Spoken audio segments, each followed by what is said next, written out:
ایک پرسکون رات تھی۔ آسمان پر چمکتے ہوئے ستارے ایسے لگ رہے تھے جیسے کسی راز کی طرف اشارہ کر رہے ہوں۔ چھوٹے سے حضرت یوسف اپنے بستر پر لیٹے ہوئے تھے اور پھر اچانک انہوں نے ایک عجیب خواب دیکھا، ایک ایسا خواب جو عام نہیں تھا۔ انہوں نے دیکھا کہ 11 ستارے، سورج اور چاند سب ان کے سامنے جھک رہے ہیں۔ یہ منظر اتنا حیران کن تھا کہ وہ فوراً جاگ اٹھے۔ ان کا دل تیزی سے دھڑک رہا تھا۔ صبح ہوتے ہی وہ اپنے والد حضرت یعقوب کے پاس گئے۔ ان کے چہرے پر معصومیت تھی اور آنکھوں میں حیرت۔ انہوں نے آہستہ سے کہا، ابا جان، میں نے ایک خواب دیکھا ہے۔ حضرت یعقوب نے محبت سے پوچھا، کیا دیکھا میرے بیٹے؟ حضرت یوسف بولے، میں نے دیکھا کہ 11 ستارے، سورج اور چاند سب مجھے سجدہ کر رہے ہیں۔ یہ سن کر حضرت یعقوب کا چہرہ بدل گیا۔ یہ کوئی عام خواب نہیں تھا، یہ ایک اشارہ تھا ایک آنے والے مستقبل کا۔ انہوں نے فوراً حضرت یوسف کو اپنے قریب بٹھایا اور نرمی سے کہا، بیٹا، یہ خواب کسی کو مت بتانا، خاص طور پر اپنے بھائیوں کو نہیں، کیوں نہ کہ وہ تم سے حسد کرنے لگیں گے۔ یہ بات سن کر حضرت یوسف خاموش ہو گئے، لیکن انہیں کیا معلوم تھا کہ حسد کی آگ پہلے ہی جل چکی ہے۔ یہاں پر شیطان نے اپنا کام کیا۔ گھر کے ایک کونے میں ان کے بھائی آپس میں بات کر رہے تھے۔ ان کے چہروں پر ناراضی تھی۔ ایک نے غصے سے کہا، ہم زیادہ ہیں، ہم طاقتور ہیں، پھر بھی ابا یوسف سے زیادہ محبت کرتے ہیں۔ دوسرے نے کہا، ہاں، ہر وقت بس یوسف یوسف، یہ ہمیں برداشت نہیں۔ یہ الفاظ آہستہ آہستہ نفرت میں بدلنے لگے اور پھر ایک خطرناک خیال نے جنم لیا۔ ایک بھائی بولا، چلو اسے ختم کر دیتے ہیں۔ یہ سن کر سب خاموش ہو گئے۔ یہ فیصلہ آسان نہیں تھا، مگر نفرت ان کے دلوں پر حاوی ہو چکی تھی۔ پھر ایک نے کہا، نہیں، قتل نہ کرو، بلکہ اسے کسی دور کنویں میں پھینک دیتے ہیں۔ کوئی قافلہ آئے گا اور اسے لے جائے گا۔ یہ منصوبہ آہستہ آہستہ سب کو ٹھیک لگنے لگا اور یوں ایک معصوم بچے کے خلاف ایک خوفناک سازش تیار ہو گئی۔ اگلے دن وہ حضرت یوسف کے پاس آئے، چہرے پر محبت لیکن دل میں دھوکہ۔ چلو ہمارے ساتھ کھیلنے چلتے ہیں۔ حضرت یوسف مسکرا دیے۔ انہیں کیا معلوم تھا کہ یہ کھیل ان کی زندگی بدلنے والا ہے۔ اگلی صبح ہوا میں ایک عجیب سی خاموشی تھی، ایسا لگ رہا تھا جیسے کچھ ہونے والا ہے۔ حضرت یوسف اپنے گھر کے باہر کھڑے تھے، آنکھوں میں معصوم خوشی۔ اتنے میں ان کے بھائی آئے، چہروں پر مسکراہٹ لیکن دلوں میں دھوکہ۔ انہوں نے کہا، یوسف، چلو ہمارے ساتھ چلتے ہو، ہم سب مل کر کھیلیں گے۔ حضرت یوسف نے ایک لمحہ اپنے والد کی طرف دیکھا۔ حضرت یعقوب کے دل میں ایک عجیب سا خوف جاگا۔ انہوں نے کہا، مجھے ڈر ہے تم اسے لے جاؤ گے اور کھیل میں مگن ہو کر اسے بھول جاؤ گے۔ تو بھائی فوراً بولے، نہیں ابا جان، ہم سب اس کا خیال رکھیں گے۔ خیر، آخر حضرت یعقوب نے اجازت دے دی۔ سفر کا آغاز ہوا۔ وہ سب صحرا کی طرف نکلے۔ شروع میں تو سب ٹھیک تھا، ہنسی مذاق، کھیل کود۔ حضرت یوسف بھی خوش تھے، لیکن جیسے جیسے وہ آگے بڑھتے گئے، ماحول بدلنے لگا، ہنسی ختم ہو گئی، خاموشی چھا گئی اور پھر وہ ایک گہرے کنویں کے پاس پہنچے۔ حضرت یوسف نے کنویں کی طرف دیکھا، وہ گہرا، تاریک اور خوفناک تھا۔ انہوں نے گھبرا کر پوچھا، ہم یہاں کیوں آئے ہیں؟ بھائیوں کے چہرے بدل چکے تھے۔ انہوں نے ایک سخت آواز میں کہا، آج تمہیں پتہ چل جائے گا۔ حضرت یوسف کا دل زور سے دھڑکنے لگا۔ انہوں نے پیچھے ہٹنے کی کوشش کی، لیکن بھائیوں نے انہیں پکڑ لیا۔ وہ معصوم بچہ اپنے ہی بھائیوں کے درمیان پھنس چکا تھا۔ وہ چیخے، بھائیوں، مجھے چھوڑ دو، میں نے کیا کیا ہے؟ لیکن کسی کا دل نہ پسیا۔ انہوں نے ان کی قمیض کھینچی اور اچانک انہیں کنویں کے کنارے لے گئے۔ حضرت یوسف کی آنکھوں میں آنسو آ گئے۔ انہوں نے آخری بار آسمان کی طرف دیکھا اور پھر انہیں دھکا دے دیا گیا۔ اندھیرے میں تنہائی۔ حضرت یوسف نیچے گرتے گئے اور نیچے اور نیچے۔ چاروں طرف اندھیرا، اوپر بھائیوں کی آوازیں دھندلی ہو گئیں اور پھر خاموشی، صرف تنہائی۔ وہ کنویں کے اندر ایک پتھر پر گرے، چوٹ لگی، درد ہوا، لیکن وہ زندہ تھے۔ اس اندھیرے میں جہاں کوئی نہیں تھا، حضرت یوسف نے آہستہ سے کہا، یا اللہ، تو میرے ساتھ ہے۔ یہ وہ لمحہ تھا جہاں ایک معصوم بچہ اپنے رب پر مکمل بھروسہ کر رہا تھا اور اللہ نے ان کے دل میں اطمینان ڈال دیا۔ اوپر بھائیوں نے ایک دوسرے کو دیکھ رہے تھے۔ کسی کے دل میں خوف تھا، کسی کے دل میں پچھتاوا، لیکن انہوں نے سچ چھپانے کا فیصلہ کیا۔ انہوں نے حضرت یوسف کی قمیض لی اور اس پر جھوٹا خون لگا دیا۔ شام ہونے لگی، وہ گھر واپس جا رہے تھے رونے کا ڈرامہ کرتے ہوئے، اور دوسری طرف ایک معصوم بچہ اندھیرے کنویں میں اکیلا پڑا تھا۔ لیکن انہیں کیا معلوم تھا کہ یہی کنواں ایک دن انہیں بادشاہ بنانے کا رستہ بنے گا۔ کنویں کے اندر چاروں طرف اندھیرا تھا، ایسا اندھیرا جیسے روشنی کا نام و نشان ہی نہ ہو۔ حضرت یوسف ایک پتھر کے سہارے بیٹھے تھے، جسم میں درد تھا، دل میں صدمہ تھا، لیکن ان کی زبان پر شکایت نہیں تھی۔ انہوں نے آہستہ سے آسمان کی طرف دیکھا، جواب نظر بھی نہیں آ رہا تھا، اور کہا، یا اللہ تو میرے ساتھ ہے۔ خیر، وقت گزرتا رہا، دن گزرے، رات۔ انہیں کچھ اندازہ نہیں تھا۔ کنواں خاموش تھا، ہوا بھی جیسے رک گئی تھی۔ کبھی کبھی اوپر سے ہلکی سی روشنی آتی، پھر غائب ہو جاتی۔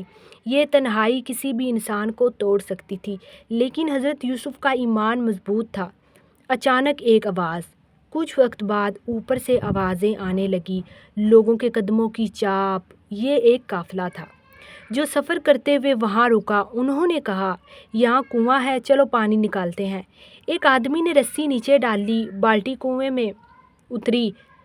حضرت یوسف نے اوپر دیکھا، ایک ہلکی سی روشنی نظر آئی۔ انہوں نے فوراً اس رسی کو پکڑ لیا۔ دل میں امید جاگ اٹھی۔ اوپر کھڑے آدمی نے جب رسی کھینچی تو وہ چونک گیا۔ یہ کیا؟ یہ تو ایک لڑکا ہے۔ انہوں نے حضرت یوسف کو اوپر نکالا۔ جیسے ہی حضرت یوسف باہر آئے تو سب حیران رہ گئے۔ ان کا چہرہ نورانی تھا، آنکھوں میں معصومیت۔ انہوں نے کہا، یہ لڑکا تو بہت قیمتی ہے، ہم اسے اپنے ساتھ لے کے جائیں گے۔ یہ خوشی زیادہ دیر نہ رہی۔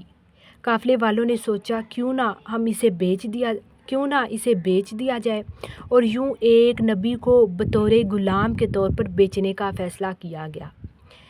پھر ہوا مصر کا سفر۔ قافلہ حضرت یوسف کو لے کر مصر کی طرف روانہ ہو گیا۔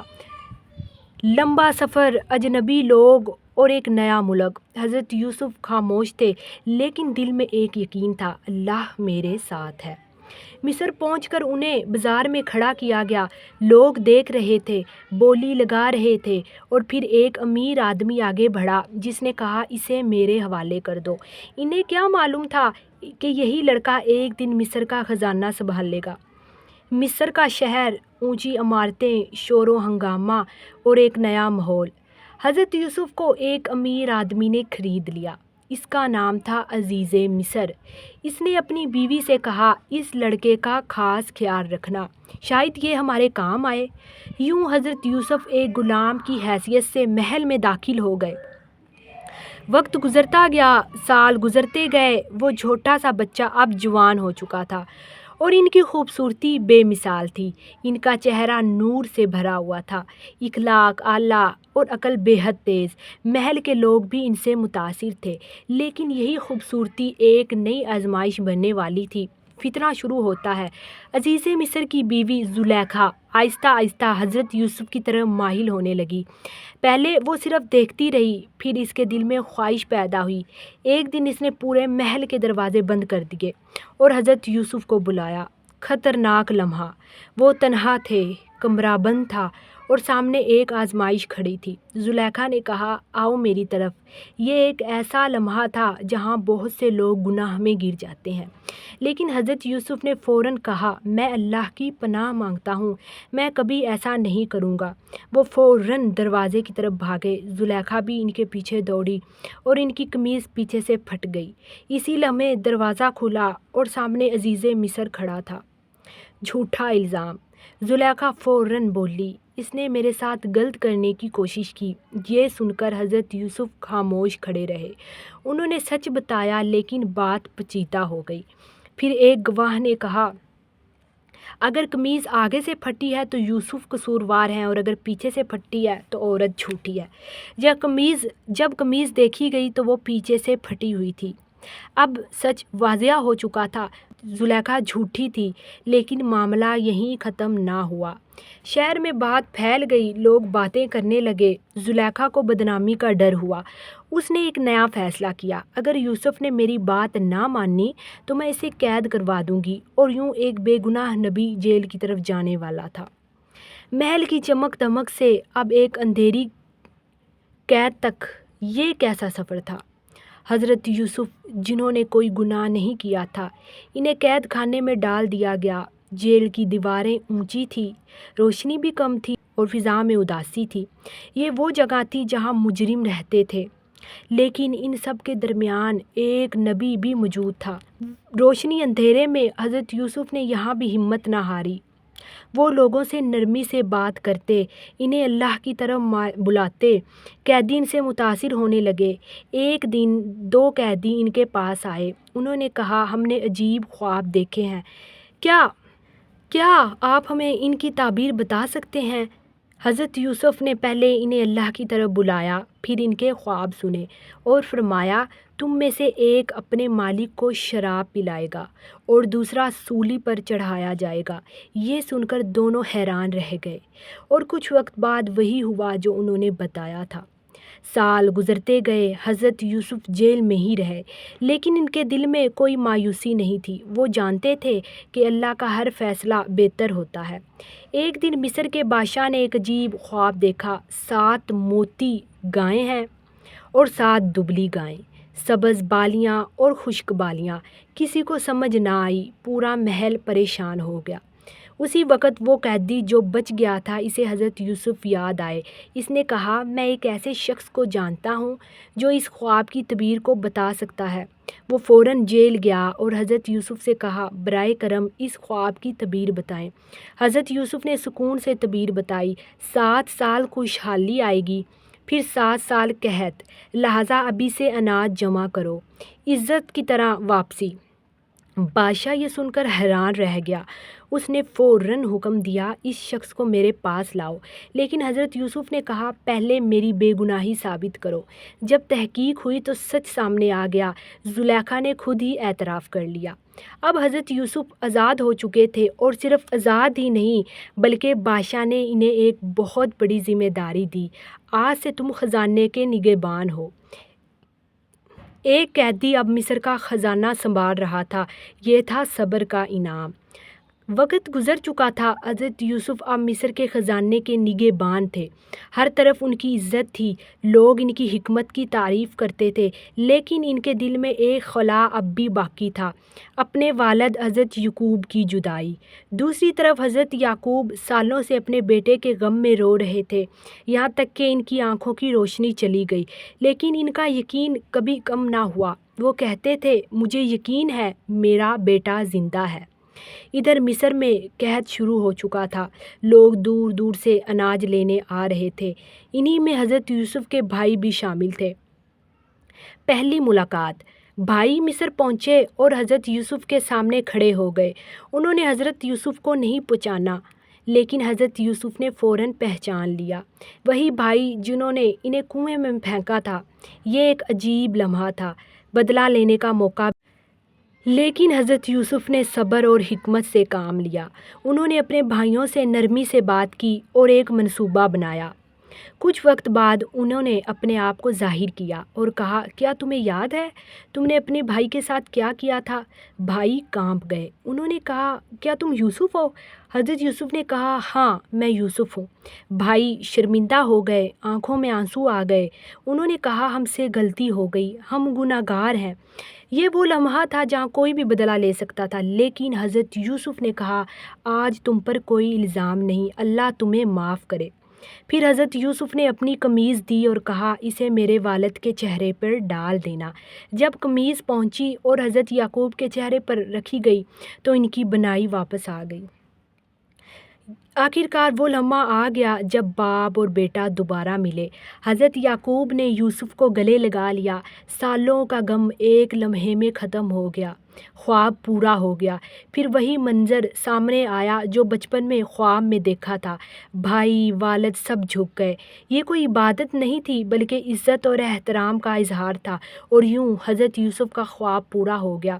آخری سبق: حسد انسان کو اندھا کر دیتا ہے، صبر انسان کو بلند کر دیتا ہے۔ اللہ پر بھروسہ کبھی ضائع نہیں ہوتا۔ اور یوں ایک کنویں میں گرا ہوا بچہ مصر کا حکمران بن گیا۔ محل کے دروازے کھلے تھے، روشنی اندر آ رہی تھی۔ حضرت یوسف تخت پر بیٹھے تھے، لیکن آج ان کے چہرے پر وہ شان نہیں تھی، آج ان کے دل میں شکر تھا۔ انہوں نے آسمان کی طرف دیکھا اور کہا، اے میرے رب، تو نے مجھے قید سے نکالا، تو نے مجھے عزت دی اور میرے گھر والوں کو میرے پاس واپس لے آیا۔ یہ وہ لمحہ تھا جہاں ایک نبی اپنی کامیابی کو خود کی نہیں بلکہ اللہ کی عطا سمجھ رہا ہے۔ حضرت یوسف نے آنکھیں بند کی اور یاد کیا، وہ کنواں، وہ اندھیرا، وہ تنہائی، پھر وہ قید، وہ الزامات، یہ سب آزمائشیں تھیں جو انہیں مضبوط بنانے کے لیے آئیں۔ اصل کامیابی کیا ہے؟ وہ جانتے تھے کہ اصل کامیابی تخت یا دولت نہیں بلکہ ایمان، صبر اور اللہ کا قرب ہے۔ بھائیوں کے ساتھ اب وہی بھائی جو کبھی دشمن بن گئے تھے آج ان کے ساتھ کھڑے تھے، شرمندہ لیکن خوش۔ اور حضرت یوسف کے دل میں کوئی نفرت نہیں تھی، صرف معافی تھی۔ لوگوں کے لیے سبق: حضرت یوسف نے لوگوں سے کہا، دیکھو، اگر تم پر ظلم ہو، اگر تمہیں دھوکہ دیا جائے تو صبر کرو، کیوں نہ کہ اللہ سب کچھ دیکھ رہا ہے۔ آخری پیغام: کبھی مایوس نہ ہونا۔ اگر تمہیں لگے کہ سب ختم ہو گیا ہے تو یاد رکھو، کنویں کے بعد محل بھی آتا ہے۔ اللہ جب دیتا ہے تو وہاں سے دیتا ہے جہاں سے انسان سوچ بھی نہیں سکتا۔